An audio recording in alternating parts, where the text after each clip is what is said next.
La sœur aînée s'est fait voler son fiancé et sa robe de mariée par sa propre sœur juste avant le grand jour. Mais il ne savait pas que chaque contrat était à son nom.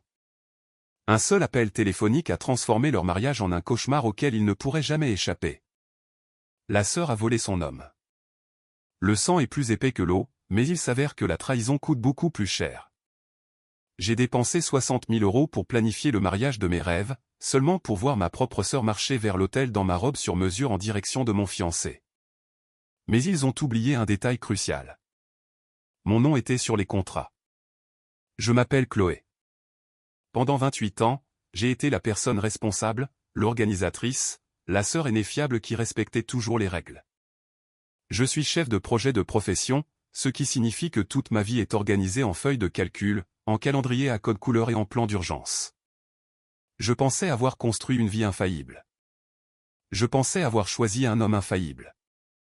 Il s'appelait Liam. Nous nous sommes rencontrés il y a 5 ans lors du barbecue d'un ami commun. Il était architecte, charmant, terre à accent grave terre, et possédait cette nature facile et décontractée qui équilibrait parfaitement mes tendances nerveuses.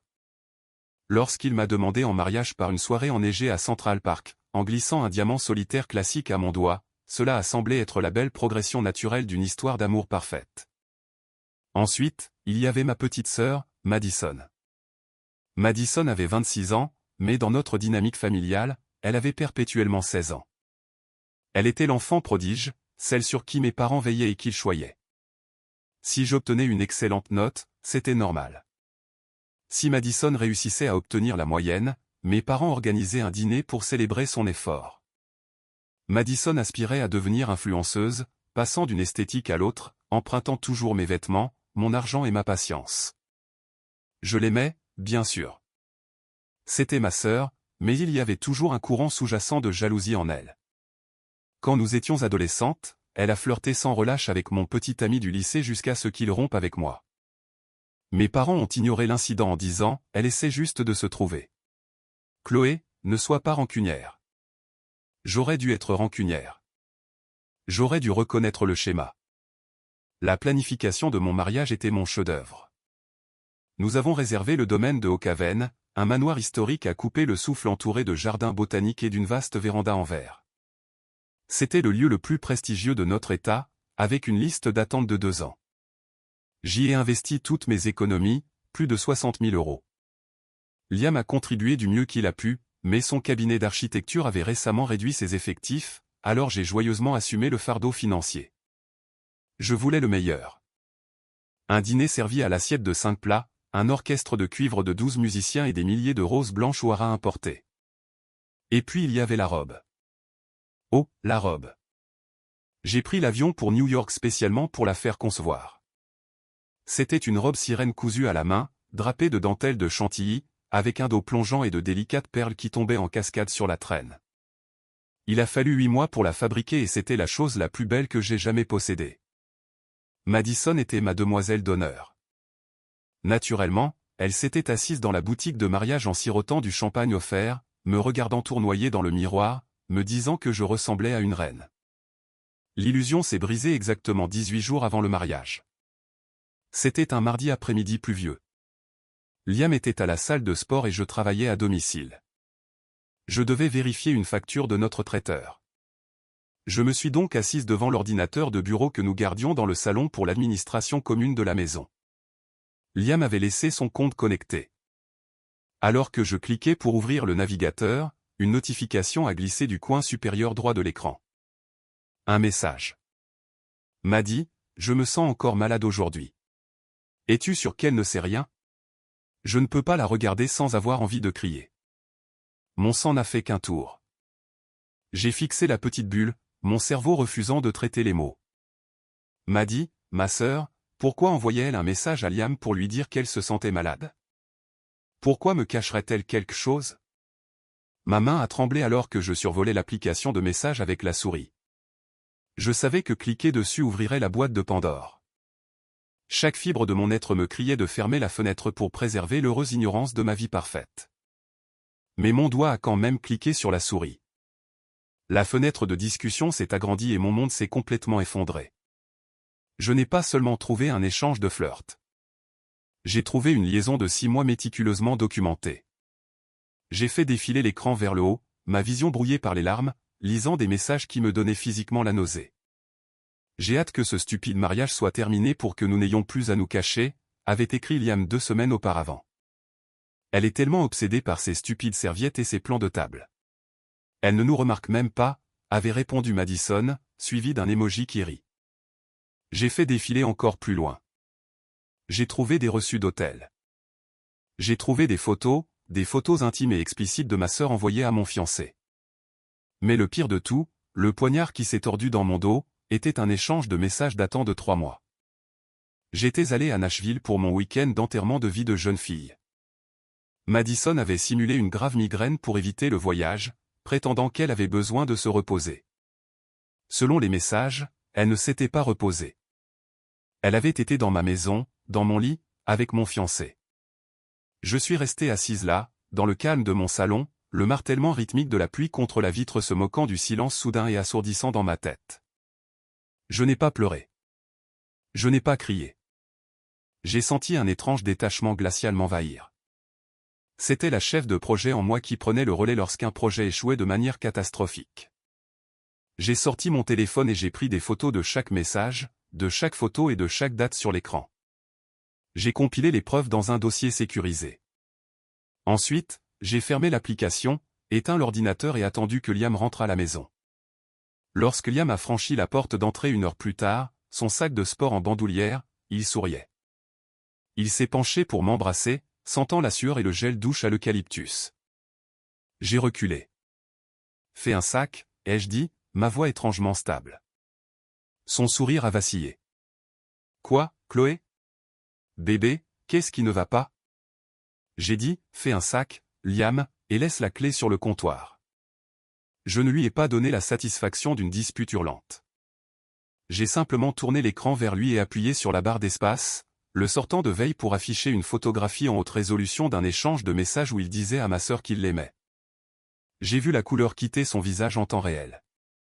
Il ressemblait à un poisson cherchant de l'air.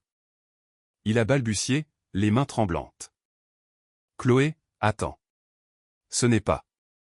Je peux expliquer. Expliquer quoi, Liam? Que tu as couché avec ma sœur pendant 6 mois. Que tu l'as amenée dans notre lit pendant que j'étais à Nashville?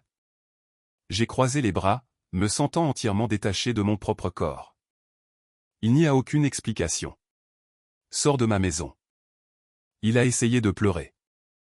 Il est tombé à genoux, suppliant, blâmant le stress du mariage et disant que c'était une erreur et une connexion qu'il ne pouvait pas arrêter.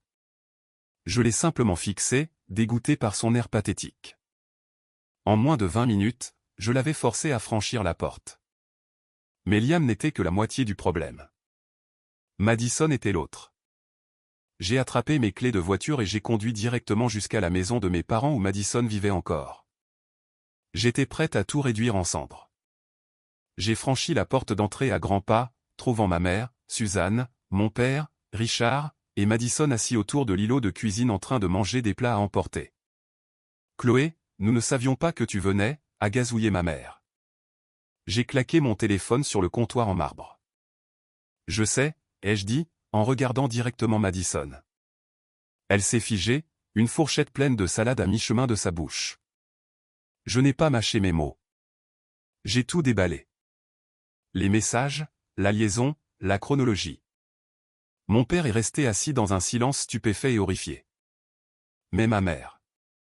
La réaction de ma mère a été le dernier clou dans le cercueil de ma santé mentale. Elle n'a pas couru vers moi. Elle ne m'a pas serré dans ses bras pendant que je m'effondrais enfin et sanglotais. Au lieu de cela, elle a regardé Madison, qui avait éclaté en larmes théâtrales et hyperventilait. Maddy, est-ce vrai? A demandé doucement ma mère. Madison a enfoui son visage dans ses mains. Je ne le voulais pas. Nous sommes juste tombés amoureux. Et puis elle a levé les yeux, déployant son arme ultime. Maman, je suis enceinte. La pièce a tourné. Enceinte. Le message de ce matin-là, je me sens encore malade aujourd'hui, a soudain pris un sens parfait et horrifiant. Ma mère a haleté, se précipitant pour envelopper Madison de ses bras. Oh, mon pauvre bébé, a-t-elle roucoulé. Mon père avait l'air de vouloir vomir, mais il n'a pas dit un mot. Il ne le faisait jamais quand il s'agissait de Madison. Ton pauvre bébé, ai-je hurlé, le calme glacial se brisant enfin. Elle a couché avec mon fiancé. Elle a détruit ma vie. Ma mère m'a regardé, les yeux suppliants, mais pas pour s'excuser, pour gérer la situation. Chloé, s'il te plaît, baisse la voix. C'est une situation délicate. Madison porte un enfant. Liam va être père. Je m'en fiche, ai-je crié. Le mariage est annulé. Il est mort pour moi et elle aussi. Ce qui s'est passé ensuite me hante encore. Ma mère, toujours la facilitatrice pragmatique, s'est levée et s'est essuyée les mains. Chloé, chérie, écoute-moi. Je sais que tu es blessée. Tu as tous les droits d'être en colère. Mais le domaine de Oakhaven, le traiteur, l'orchestre, tout est non remboursable à ce stade. Tu as perdu 60 000 €. Je l'ai fixé, clignant des yeux. Et a dit doucement ma mère, Liam veut faire ce qui est juste pour ta sœur. Ils doivent se marier rapidement avant que cela ne commence à se voir. Puisque tout est déjà payé et que tu ne l'utilises clairement pas, ce serait dommage de tout gâcher. Madison et Liam pourraient simplement reprendre la journée. J'ai senti l'air quitter mes poumons. L'audace était si profonde, si étouffante que j'ai réellement ri, un son sec et creux. Ils voulaient prendre mon lieu, mes fleurs, mon menu méticuleusement planifié. Ils voulaient célébrer leur trahison à mes frais. J'ai regardé Madison, qui m'observait à travers ses doigts, l'air pleine d'espoir.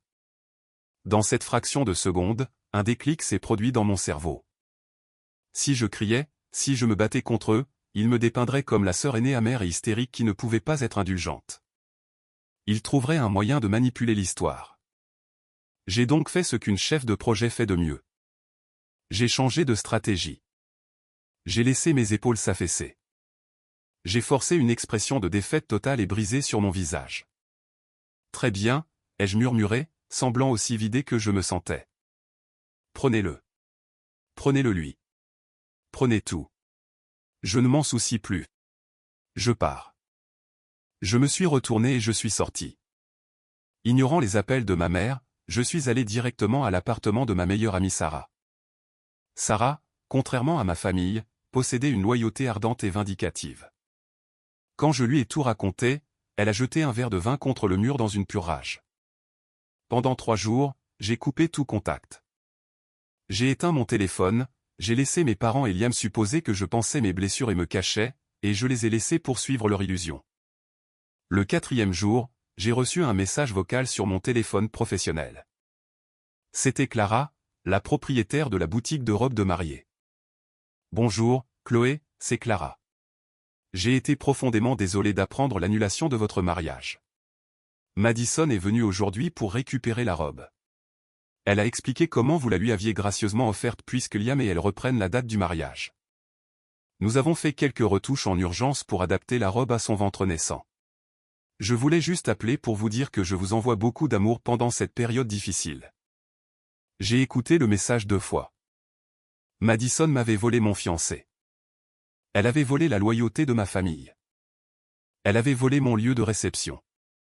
Et maintenant, elle avait littéralement volé ma robe sur mesure, perlée à la main et parfaitement ajustée. Elle était entrée dans la boutique, avait raconté une histoire larmoyante et avait réclamé ma robe. Sarah me regardait depuis l'autre côté de son îlot de cuisine. Chloé, dis-moi que tu vas appeler la police. C'est du vol. J'ai baissé les yeux vers mes mains. Puis j'ai levé les yeux vers Sarah et un lent sourire sombre s'est dessiné sur mon visage. Non, ai-je dit doucement. Je ne vais pas appeler la police. Je me suis dirigé vers mon sac de voyage et j'en ai sorti mon lourd classeur blanc à 3 anneaux pour la planification du mariage. Je l'ai laissé tomber sur le comptoir de la cuisine avec un bruit sourd. Je l'ai ouvert au premier onglet, les contrats. J'ai sorti l'accord du domaine de Oakhaven. J'ai sorti le contrat du traiteur haut de gamme. J'ai sorti la facture pour l'orchestre de cuivre de 12 musiciens, le fleuriste, le photographe et le mixologue. J'ai regardé la ligne du bas de chaque page. Sarah, ai-je dit en traçant la ligne d'encre noire avec mon doigt. Regarde ça. Elle s'est penchée. Mes parents n'ont jamais payé un centime. Liam n'a jamais payé un centime. Mon nom et seulement mon nom figure sur chacun de ces contrats juridiquement contraignants. La carte de crédit enregistrée est la mienne. Le point de contact autorisé, c'est moi. Les yeux de Sarah se sont écarquillés alors qu'elle réalisait la situation. Oh mon Dieu! Ils pensent avoir détourné mon mariage, ai-je murmuré, l'adrénaline remplaçant enfin le chagrin. Mais ils n'ont parlé à aucun fournisseur. Ils supposent que parce que les acomptes sont payés, le mariage aura lieu tout simplement. J'ai sorti mon téléphone et j'ai composé le numéro de la coordinatrice en chef du domaine de Haucaven. Il était temps d'annuler un mariage, mais je n'allais pas le dire aux mariés. J'ai composé le numéro avec une main qui était enfin tout à fait stable. La ligne a sonné 2 fois avant que la voix chaleureuse et professionnelle de Béatrice, la coordinatrice d'événements principale de Haucaven, ne résonne dans le haut-parleur. Domaine de Haucaven, c'est Béatrice à l'appareil. Comment puis-je vous aider à rendre votre journée inoubliable? Bonjour, Béatrice, ai-je dit, la voix froide et claire. C'est Chloé, la mariée du 24. Chloé. Oh, ma chérie, c'est si agréable d'avoir de vos nouvelles. Nous étions juste en train de finaliser la disposition des sièges pour la véranda. Est-ce que tout va bien? Tout va parfaitement bien avec mon statut de paiement, Béatrice, ai-je répondu. Mais il y a eu un changement important dans l'événement. J'ai surpris mon fiancé en train de me tromper avec ma sœur. Le mariage est annulé. Il y a eu un profond silence résonnant à l'autre bout de la ligne. Je pouvais entendre le léger froissement du papier. Quand Béatrice a finalement parlé, sa voix polie d'hôtesse avait baissé d'une octave pour devenir de la pure solidarité sans filtre. Pardonnez-moi. Votre sœur? Oui. Et eux, ainsi que mes parents, ont actuellement l'impression que parce que je suis parti, ils peuvent simplement détourner le lieu, le traiteur et la date pour eux-mêmes. Ils pensent qu'ils vont se marier à Haucaven le 24. Plutôt mourir, a murmuré Béatrice, le ton farouchement protecteur d'une organisatrice de mariage chevronnée prenant le dessus. Chloé, le contrat est strictement à votre nom. Vous êtes la seule signataire autorisée. Si ce n'est pas vous qui marchez vers cet hôtel, personne ne le fera. Nous pouvons verrouiller les portes. Nous pouvons allumer les arroseurs sur eux. Dites-moi ce que vous voulez faire. J'ai souri, un sourire authentique et terrifiant qui a fait frissonner d'approbation Sarah, qui m'observait depuis l'autre bout de la pièce. Béatrice, j'ai 60 000 € immobilisés dans des acomptes non remboursables avec Haucaven et mes fournisseurs. Je ne vais pas laisser cela se perdre. Je ne veux pas annuler l'événement. Je veux le renommer. Pendant les 2 heures qui ont suivi, Béatrice et moi avons démantelé le mariage de mes rêves et l'avons ressuscité comme un chef-d'œuvre de défi absolu. Nous avons supprimé les roses blanches au haras et les chemins de table roses poudrés. J'ai appelé mon fleuriste, un artiste flamboyant nommé Jasper, qui a été tellement indigné par les commérages qu'il a proposé d'échanger toutes les compositions florales de mariage contre des arrangements en cascade spectaculaires de dahlia bordeaux profond, de roses noires baccarat et de feuillage doré sans frais supplémentaires. Nous avons changé le menu.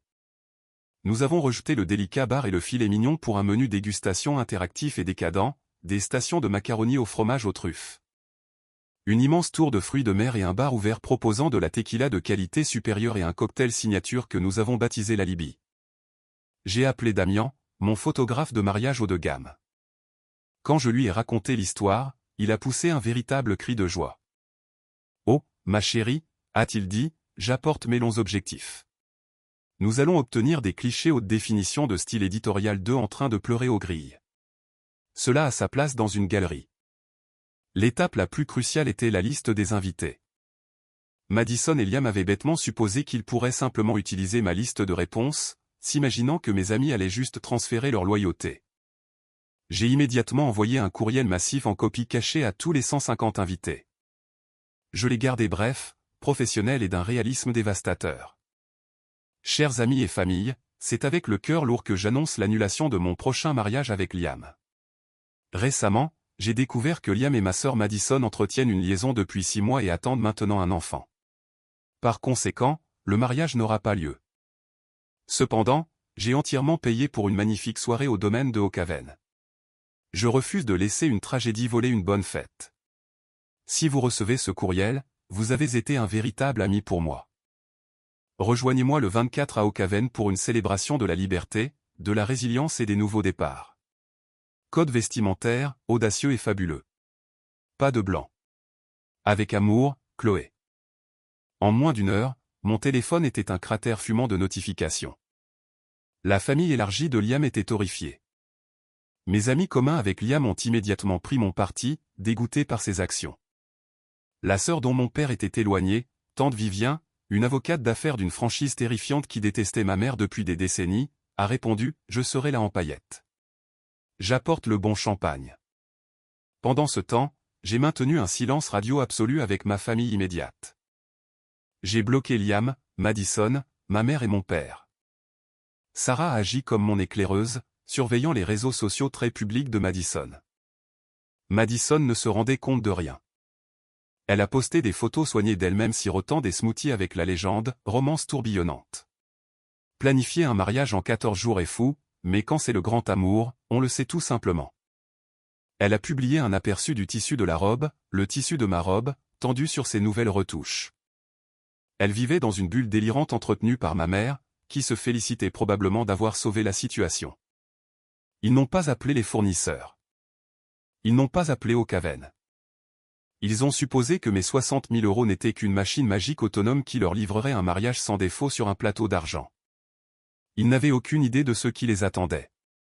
Le samedi 24 s'est levé sous un ciel clair et lumineux, baigné par la parfaite lumière dorée de l'après-midi. Je n'ai pas porté de blanc. J'ai porté une robe en soie d'eau nue jusqu'au sol dans une teinte de cramoisie saisissante et assumée. J'ai fait coiffer mes cheveux en d'élégante vague hollywoodienne vintage, et Sarah a appliqué un rouge à lèvres audacieux qui correspondait parfaitement à la robe. Quand je me suis regardé dans le miroir, je n'ai pas vu une mariée brisée. J'ai vu un bourreau. Je suis arrivé au domaine de Ocaven 3 heures en avance. La transformation était à couper le souffle. La grande salle de bal ressemblait à un gala VIP. L'orchestre de cuivre s'installait, testant l'acoustique avec des reprises funk et soul-entraînantes. Tante Vivien était déjà là, tenant un martini et ressemblant à un faucon majestueux et critique. Mes amis déambulaient, l'atmosphère bourdonnant d'une énergie électrique et solidaire. Ce n'était pas un mariage. C'était un couronnement. À 15h45, Béatrice m'a tapé sur l'épaule. Elle tenait un talkie-walkie. Chloé, la sécurité à la porte principale vient d'appeler par radio. La limousine blanche allongée est arrivée. J'ai pris une grande inspiration, la soie de ma robe fraîche contre ma peau. Que le spectacle commence. Je suis sorti par les grandes portes en verre de la véranda et j'ai descendu le chemin de pierre vers les grilles de sécurité en fer forgé du domaine, flanqué de Sarah et de Damien, qui avait son énorme appareil photo prêt à l'action. À travers les ferronneries complexes des portes verrouillées, je pouvais voir la scène se dérouler. Une immense limousine blanche allongée tournait au ralenti dans la rue. Le chauffeur se tenait à l'interphone, l'air confus. Mike, l'imposant chef de la sécurité de Ocaven, se tenait fermement à l'intérieur du portail, un porte-bloc à la main. La porte arrière de la limousine s'est ouverte et ma mère, Suzanne, en est sortie, portant une robe de mère de la mariée couleur pêche absurdement extravagante. Derrière elle venait Liam, transpirant abondamment dans un smoking loué. Et enfin, Madison. Elle portait ma robe, la dentelle de chantilly, les perles, le dos plongeant, mais cela avait l'air étrange. Les retouches hâtives pour s'adapter à sa grossesse avaient ruiné la silhouette sirène impeccable pour laquelle j'avais payé des milliers. Elle se froissait maladroitement à la taille, le délicat ourlet traînant sur l'asphalte. Que signifie tout ceci, a exigé ma mère, sa voix stridente portant sur la brise de l'après-midi. Ouvrez ce portail immédiatement. Nous avons un mariage qui commence dans 15 minutes. Je vous présente mes excuses, madame, a dit Mike, sa voix étant un mur d'autorité plat et impénétrable. Mais il n'y a aucun mariage prévu ici aujourd'hui. Liam s'est avancé, essayant de bomber le torse. Écoutez, mon ami, il y a eu une erreur. La réservation est au nom de famille de ma fiancée, la famille de Chloé. Ouvrez simplement le portail. J'ai la liste des invités juste ici, a répondu Mike calmement. Et j'ai une liste d'interdictions strictes et finalisées de la part du client. Liam, Madison, Suzanne et Richard, il vous est explicitement interdit d'entrer dans les locaux. Si vous ne déplacez pas votre véhicule, j'appellerai la police. Le visage de Madison s'est décomposé. Liste d'interdictions? De quoi parlez-vous? Je suis la mariée. En fait, ai-je dit, sortant de derrière un grand chêne et entrant dans leur champ de vision. Tu n'es qu'une voleuse dans une robe mal taillée. Le silence qui est tombé sur la rue était absolu. Ils m'ont dévisagé à travers les barreaux de fer comme si j'étais une apparition. La mâchoire de Liam s'est presque décrochée. Ma mère a halté, portant une main à sa poitrine. Madison m'a regardé de la tête aux pieds, ses yeux s'écarquillant alors qu'elle remarquait ma robe cramoisie, mon maquillage impeccable et l'absence totale de dépression nerveuse. Derrière moi, le son faible et lointain de l'orchestre de cuivre lançant une interprétation entraînante dérivait depuis le manoir. « Chloé » a balbutié ma mère, la voix tremblante. « Quoi? Que fais-tu ici? Tu as dit que tu étais partie. »« J'ai dit que tu pouvais la voir, maman » ai-je corrigé en m'approchant du fer forgé. J'ai croisé le regard de Liam, qui a physiquement reculé. « Je n'ai jamais dit que vous pouviez avoir mon lieu, ma nourriture ou mes 60 000 euros. Tu ne peux pas faire ça. » a hurlé Madison, s'agrippant au barreau de fer, totalement indifférente au fait que le métal rugueux accrochait les délicates manches en dentelle de ma robe. C'est le jour de mon mariage. Nous avons envoyé des invitations. Les amis de Liam arrivent. En fait, ai-je souri. Les amis de Liam sont actuellement à l'intérieur en train de manger des macaronis au fromage aux truffes et de boire de la tequila haut de gamme. Enfin, ceux qui n'ont pas bloqué son numéro après que je leur ai envoyé la chronologie de votre petite liaison. Quoi qu'il en soit, quant au reste de vos invités, je vous suggère de les emmener dans un restaurant bon marché. Vous bloquez l'allée. Chloé, je t'en prie, a supplié Liam en s'avançant, le visage pâle et luisant de sueur. Je t'en prie, nous n'avons nulle part d'autre où aller. Le bébé n'est pas mon problème, ai-je interrompu sèchement. La dernière once d'empathie que j'avais pour lui s'est évaporée dans l'air vif de l'après-midi. Tu as fait ton lit dans ma maison, Liam. Maintenant, va dormir dedans, tous les deux. Mon père avait finalement émergé de la limousine. Il m'a regardé, puis a regardé les portes verrouillées, et enfin son enfant prodige, qui pleurait maintenant de façon hystérique, étalant son maquillage, la robe volée se déchirant davantage alors qu'elle s'effondrait contre la grille. Pour la première fois de sa vie, mon père a eu l'air honteux. Il n'a pas dit un mot. Il s'est simplement retourné, et remonté dans la limousine et a fermé la porte. « Tu es un monstre », m'a crié ma mère, des larmes de rage humiliée coulant sur son visage. « Tu détruis ta famille. »« Non, Suzanne », a résonné la voix de tante Vivien. Je me suis retourné pour voir ma tante marcher dans l'allée, une coupe de champagne en cristal à la main, magnifique dans un tailleur pantalon émeraude à paillettes. Tu as détruit cette famille quand tu as élevé une enfant gâtée et que tu lui as permis de voler sa propre sœur. Maintenant, quittez la propriété avant que je ne vous poursuive pour intrusion. L'appareil photo de Damian cliquait furieusement, immortalisant chaque seconde de la crise de nerfs. Je ne suis pas resté pour regarder la limousine reculer. Je n'en avais pas besoin. Je leur ai tourné le dos, j'ai pris le bras de tante Vivien et j'ai remonté le long chemin ensoleillé vers le vaste domaine. La musique devenait plus forte, les rires de mes vrais amis résonnant dans les jardins. Je les ai laissés à l'extérieur, exactement là où était leur place. En fin de compte, Madison et Liam se sont mariés 3 semaines plus tard dans un tribunal de comté morne. Ma mère a essayé d'organiser une petite réception dans son jardin, mais presque personne ne s'est présenté. Sans mes revenus, Liam a eu du mal à soutenir le style de vie somptueux de Madison. Et aux dernières nouvelles, le grand amour pliait lourdement sous le poids des cartes de crédit plafonnées et d'un nouveau-né. Quant à moi, j'ai dansé jusqu'à ce que mes pieds saignent dans cette robe rouge.